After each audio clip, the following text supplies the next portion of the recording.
Kung maayong hapon, welcome back sa The Hague together with your family. Kung kamusta mo karon?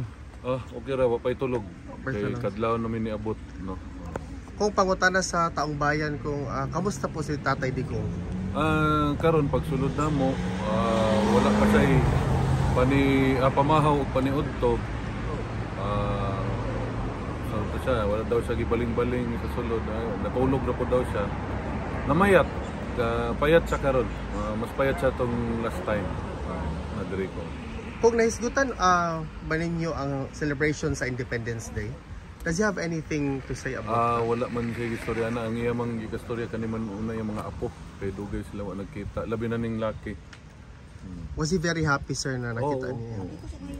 Meron bang tanong mensahe pala ang dating Pangulo, sir, sa mga kababayan natin? Karon ang iyang mensahe nga alagaan daw ang Pilipinas, alagaan ang Pilipino, kay kami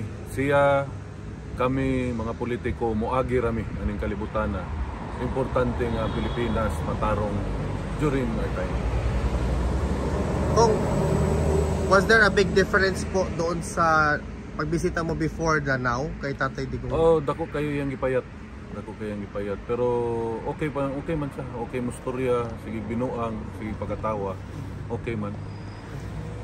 Kung marami pong salamat. Any mensahe po sa mga kababayan natin kung galing sa iyo? Gikan sa ako, dagang salamat kaninyong tanan. Mohangyo ko ninyo nga padayon ang atong pag-ampo para sa kalusugan ni Presidente Rudy. Daghang salamat sa inyo. Maraming salamat, sir. Ma'am, welcome. Salamat. Thank you, sir.